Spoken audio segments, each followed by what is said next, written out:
Hello. In the last video I looked at Art Deco metalwork, and in this session I'm going to look at smaller scale jewellery and associated fashion items like this Ronson cigarette lighter that we saw in part 1. Made of chromed steel and plastic, mass produced, so affordable, but its looks with that funnel and the speed whiskers just evoke links with luxury trains and cruise liners. And of course, in the 1920s and 30s, smoking was not only fashionable, it was seen as something glamorous and sophisticated. This cigarette case is by Bulgari. Decoration is engine turning. This one in gold is by Cartier. And this one is in shagreen, shark skin. Very popular finish, very tactile in the Art Deco period. This compact and mirror by Mappin and Webb also has engine turn detailing. This cigarette lighter and cigarette case were designed by Harold Nielsen for George Jensen, and Harold Nielsen also designed these earrings, cufflinks and tie pin. There were a number of British jewellers who exhibited at the 1925 Paris Exposition, including Wright and Hagkis, who had outlets in Regent Street in London and Vice Street in Birmingham. But the cutting edge of jewellery design is definitely in France. These brooches are both by Cartier. This vanity case is by Van Cleef and Arpels, made around 1925. It was auctioned in 2010 and the hammer price was $50,000. This bracelet in white gold with diamonds and jade is by a man called Jean Fouquet.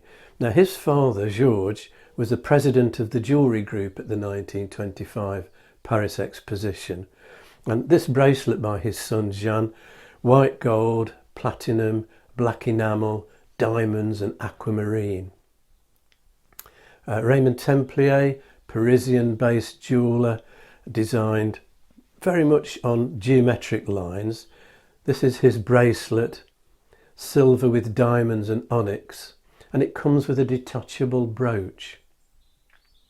And also by Raymond Templier, this silver cigarette case is inlaid with coquille d'oeuf lacquer.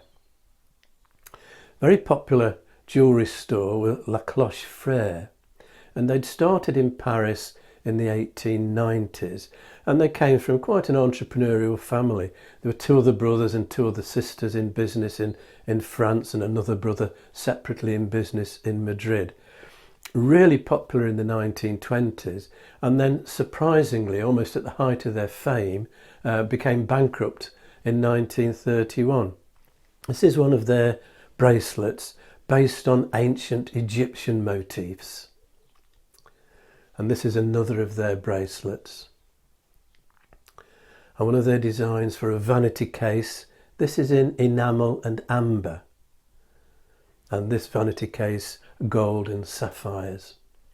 And jewellery was well suited to the fashions of the Art Deco period. If you have a look at this illustration by Georges Barbier, the short bobbed hair showed off pendant earrings, necklaces worked well with plunging necklines, and bracelets with bare arms. And as well as fine jewellery, the expensive high end that we've been looking at, there was an increase in the popularity of costume jewellery made from materials with little intrinsic value, things like mother of pearl and marquesite.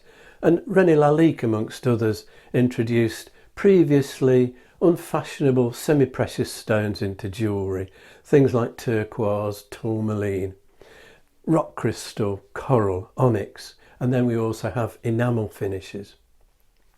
These necklaces are in chrome and bakelite.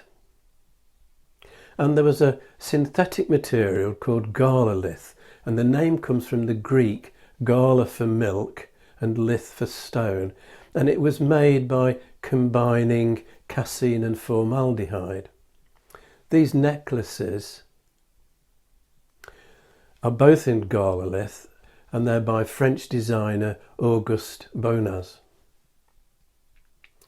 And he was also well known for producing combs in bakelite and galalith, all part of the glitz and glamour that is Art Deco.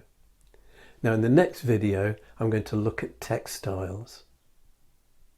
If you've enjoyed this video, hit the like and subscribe buttons and click on the notification bell to be informed when the next video is available, or you can subscribe by clicking on the rose window over my shoulder.